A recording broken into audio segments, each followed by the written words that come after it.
Before we start, I want to thank Creative Time for being the most innovative and daring, reckless, wild organization I've ever been part of. So I really want to thank all of you for being so fabulous and bringing us all to Stockholm, which has been a complete delight.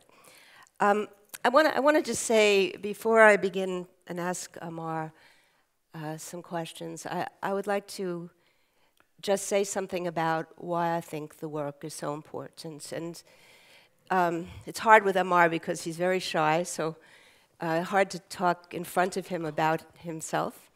But I think it's important to say that at this moment in history, when the world is so difficult and complex, that one of the really great functions that artists can serve is to help keep that complexity alive and not in any way try to diminish or homogenize it, because I think we live in a media-saturated world which tries to do that constantly and is pushing people inside themselves so much because we are overwhelmed by the difficulties that we're facing. So one of the great roles that artists have, I think, is one of the great roles is to keep the complexity alive, and one of the great facilities that they have is to make the complexity accessible in a way which makes people want to engage it as opposed to turning away from it.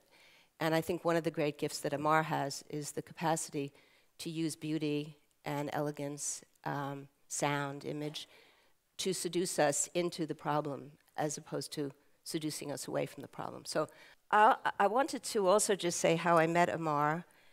Many years ago, I went to Birla House in Delhi, where this is the place where Gandhi was shot. It's very moving for those of you who've been and those of you who may go.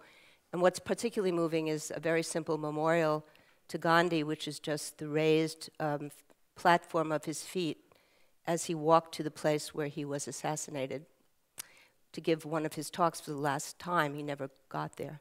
And I became very obsessed with Birla House, and I was writing a piece about Birla House and Gandhi, and I noticed in the New York Times that there was a film about Birla House and Gandhi at a gallery in New York. So I went to see it and was completely taken with this very simple film called To Remember, and was so poignant to me. And I tracked down Amar, and then very soon after I had an opportunity to invite him to be partnered with me at the University of Minnesota in doing an event, and that's how we first met, and that's quite a long time ago, but we haven't really seen each other since then, so it's particularly wonderful to get a chance to be together again.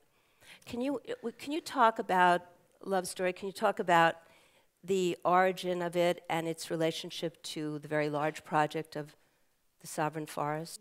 Just a little bit about this film, Love Story, and how it connected on to a sovereign forest. I think, as I was saying before, when I was trying to introduce the film, was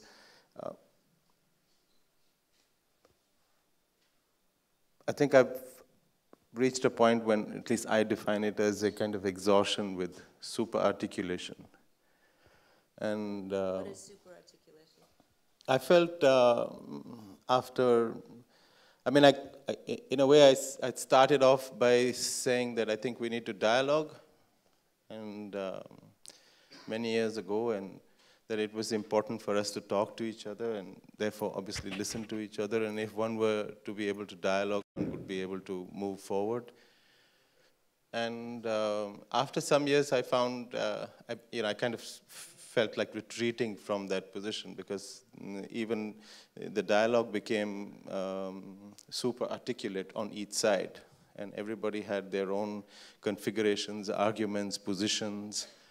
They were communicating this to each other, and yet I felt that actual positions weren't shifting. I felt that in a sense it did not necessarily lead to another kind of comprehension or another kind of compassion in a certain way.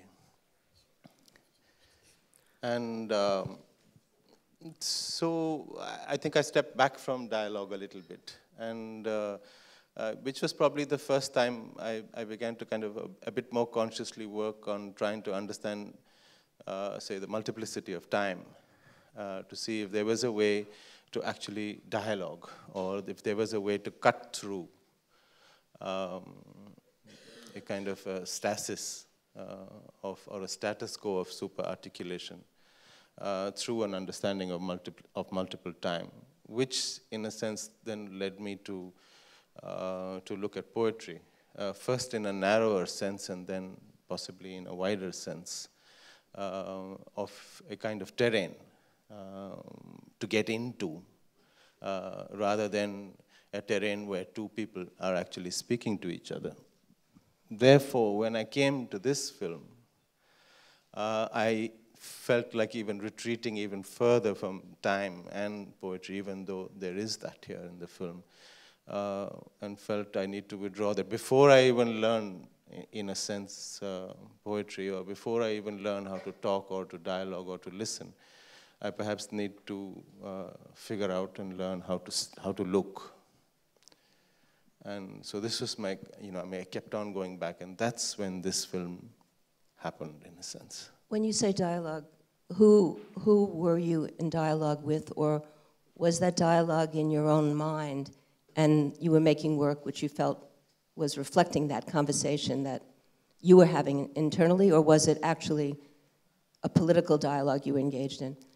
I think there are many dialogues happening altogether. I mean, at the same time, yes, I am having a dialogue which sometimes I refer to almost like an interrogation with my own self.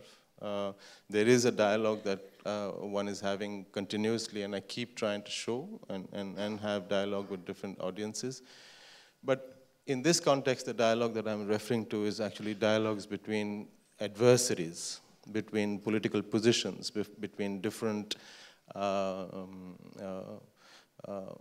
schools of thought or ideologies or politics. And in that context, I'm saying that I felt the need to kind of enter the terrain where dialogue itself is not working. Can you talk, because this is so central and so important to your work, and Liz alluded to this in her opening remarks, the nature of the poetic. We all have our own sense when you say poetry of what that means, but I think it has a particular meaning for you. Can you talk about how you think about it and how you utilize it in your work? Because obviously you're talking about visual poetic, but also narrative, the way you use your voiceover, and the metaphors that you engage. I think that's a really tough question. Oh, that's good. That's good. Yeah, it's a question that I hope I'm never asked,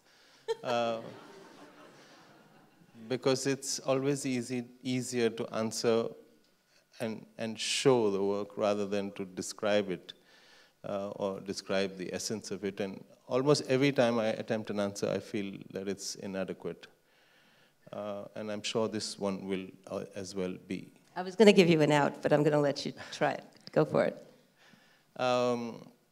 I mean, I think there are multiple answers. I think by the time we end, I think we would be able to figure this because this is a key question. But at this point, this morning, I would probably say that for me,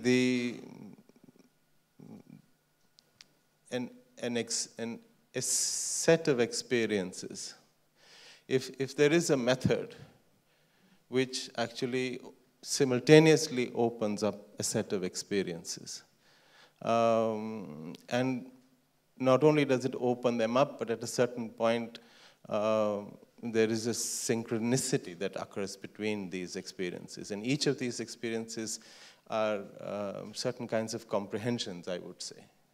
They are insights which you have from the mind, from the body, from the soul, from the past, from the future. I mean, you can have several kinds of insights into a certain moment. But how could it be possible to have a range of insights simultaneously happening, and at a certain point synchronously happening? And it is likely to happen only momentarily. And then you would slip out of that. But what vocabulary would perhaps take you into that moment is what I would say is a poetic terrain. Because because you're taking on such complex social issues, which we will now get to talk about when we try to explain the sovereign forest to an audience, some of whom may not know what the piece is. Because one of your great strengths, I think, is that you never accuse. You never accuse anyone. You present the information, and then you let your viewer come to conclusions and hopefully to action. I want to just read this quote because it's such a great one. And it has to do with what's at the core of, I think, what you just said, but also how your work is an argument without making a logical, without presenting a logical argument, it becomes an argument, and without accusing, it makes a case. And this is what you say. You say, the document of the documentary has for long already been thrown up in the air. Is an illusion more real than a fact? Which vocabulary is more appropriate for a dream? How can a pamphlet be a poem? How can a poem be the story of a murder? How can a murder become a ballad? How can a ballad become an argument? How can an argument become a vulnerability, the expression of which itself negates the argument, but eventually shifts all positions? And then you say, I am more concerned with doubt and disturbances. And this is such a wonderful idea that a poem can be an argument. Can you talk about that a little bit? She's put together all the tough ones today. You have a very smart audience out there, and a lot of artists and a lot of people who write and do things. I think it's core to your process, and I think people want to understand it. I want to understand it. Yeah, no, it's tough for me. I'm sure it's not tough for them.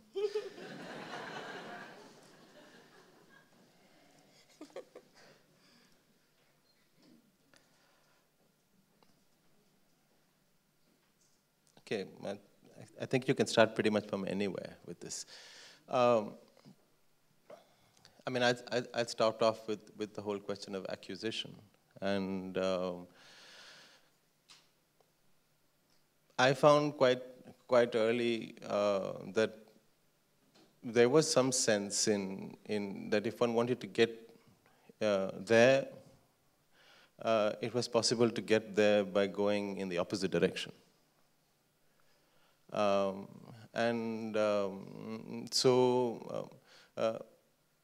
there are many such illustrations of being able to do that. And I found that if I wanted to address the question of violence, I think the first thing to do was to address the question of my violence rather than your violence. Even though I began, say, wanting to address your violence. The insights that I would gain in addressing my violence actually kept reconnecting and informing the insights that I had about your violence. And simultaneously, and vice versa, the insights I gained about your violence informed my interrogation, in a sense, of my violence. And so, quite clearly, I'm moving in an opposite direction, even though I'm addressing something outside.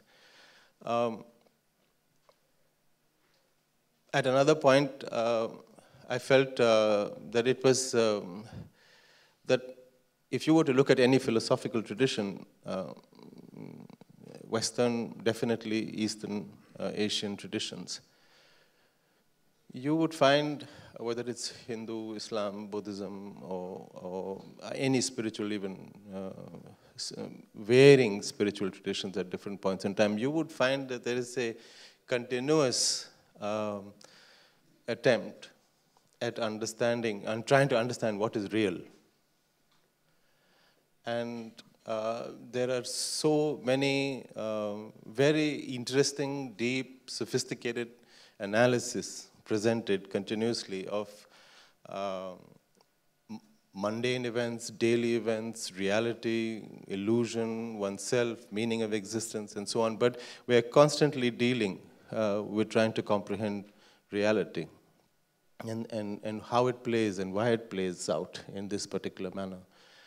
And I'm coming back to the quote that you referred to, which is about the document of the documentary, in the sense being tossed up into the air, or how can a poem be an argument?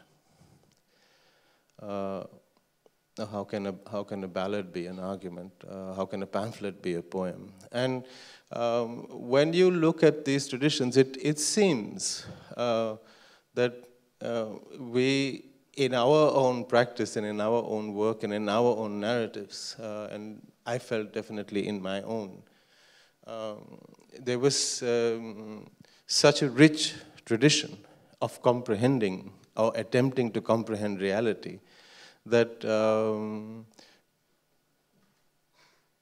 a poem had to be the story of a murder. A story of a murder had to be a ballad. There had to be I had to shift out of the realm of data. I had to shift out of one way of comprehending reality. There was no way I could start from zero and reconfigure reality. Or sometimes I say that if you really want to know the real me, then wouldn't it be better if you knew what my fantasies were than what my factual data is? And I'm sure for many others, they would feel the same. And then I would immediately ask that if the real you is, are your fantasies or your dreams, then what's the vocabulary of that reality? Would it be the same vocabulary as your facts, or would it be another vocabulary?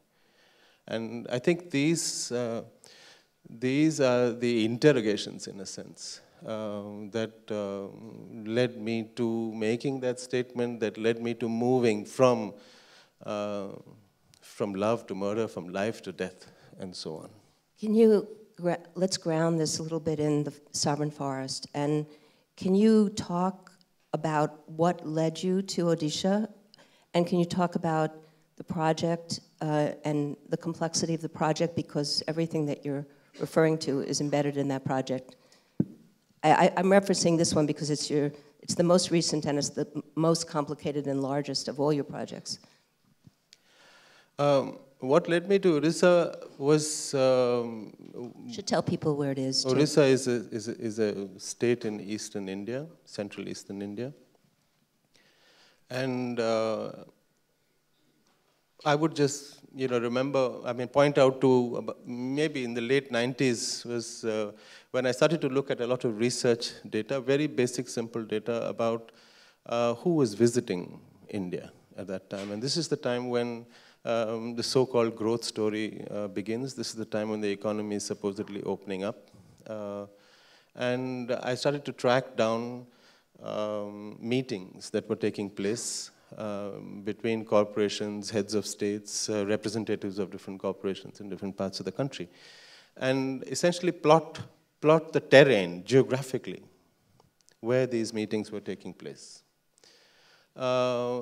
which would data say somewhere between the early 90s and the end of the 90s. And there were a few immediately, in a very simplistic way, immediately there were 2 or 3 territories that popped up when you added the dots together. And one of them was the Alpines and the lower Himalayas,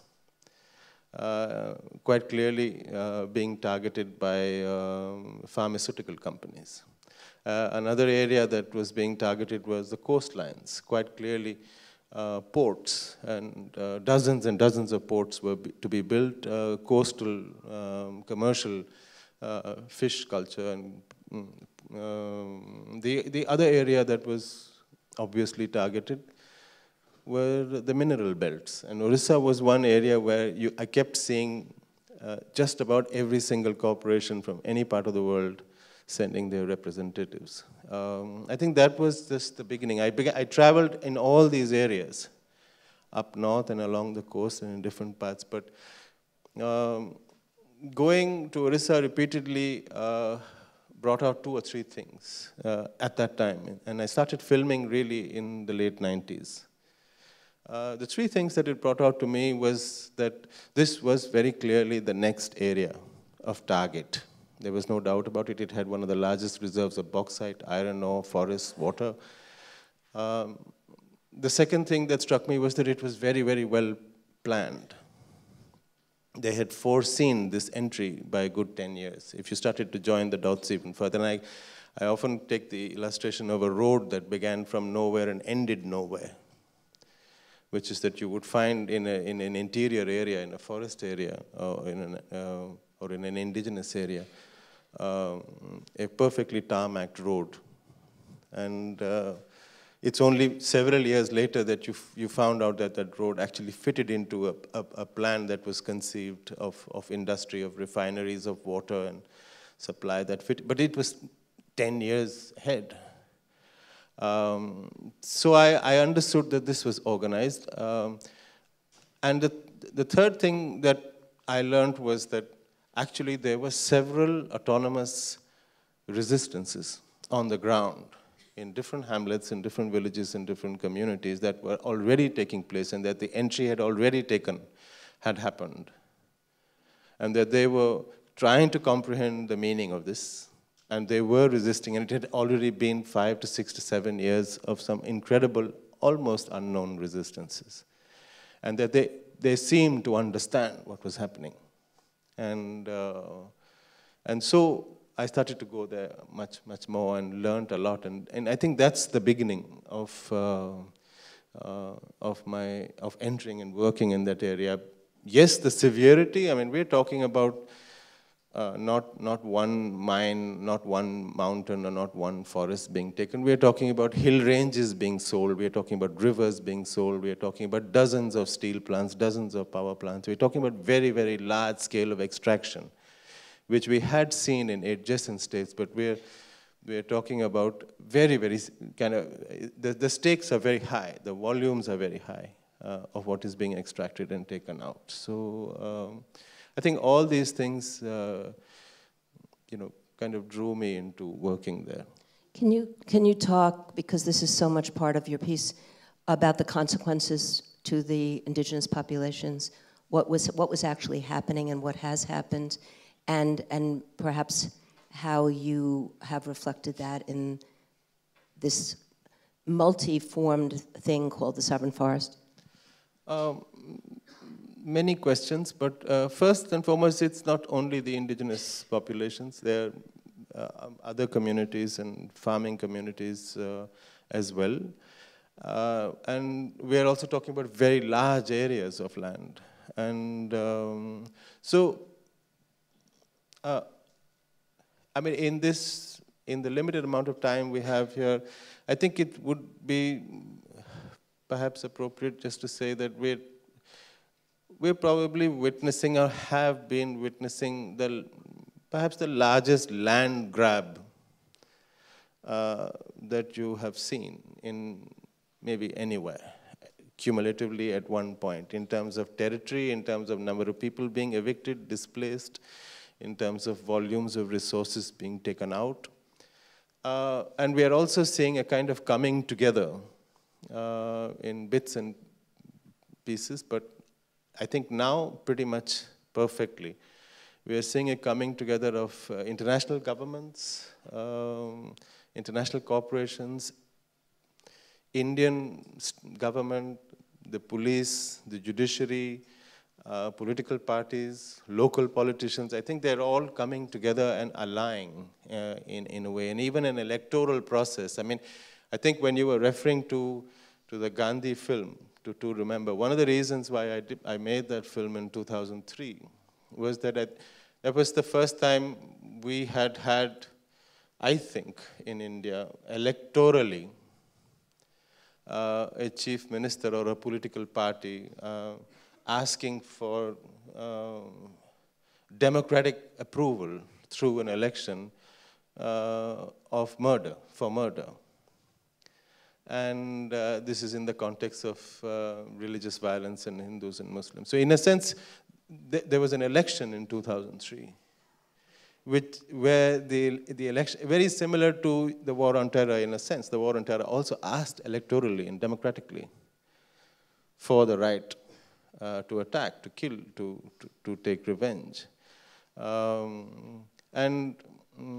It's the same political party that was responsible for the assassination of Gandhi. And I'm drawing this connection because you could have, say, the Mexican government, the new Mexican president, also electorally asking for permission from his people, in a sense, and getting the permission and winning to, say, bring in Monsanto in the home of corn in Mexico. So similarly, we have a situation where several forces, right-wing forces, religious fundamentalist forces, political parties, international corporations, nations, see that the only way to come together, really, the only way to access and to bust this resistance is to come together and fix the laws, fix everything, and as well as fix the election. So you have the legitimate democratic right to kill, to plunder, to evict, to extract, and so on. So in that sense, that is what we are facing. In terms of the impact of the sovereign forest, I think the impact of the sovereign forest is quite insignificant. It's not, the scale and severity of this is very huge. But nevertheless, it is an attempt. You talk about evidence, like the notion that the poetry can be evidence. And then I guess the question is, what is the crime? And, you know, this is language, legal language, that you've appropriated in the way that you talk about this. So I think that it would be good to try to articulate the crime, because it's not just a crime occurring in India, but it's a crime that has to do with democracy. Well, I felt very simply that if a crime seems to continue,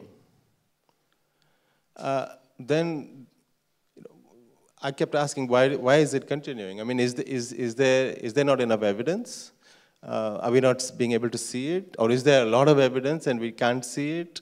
You know, where does it lie? Where's the blind spot? Because if it keeps on continuing, there must be an issue. And the second thing that I thought was that if a crime, any crime occurs, the law of the land defines what evidence you need to comprehend the crime.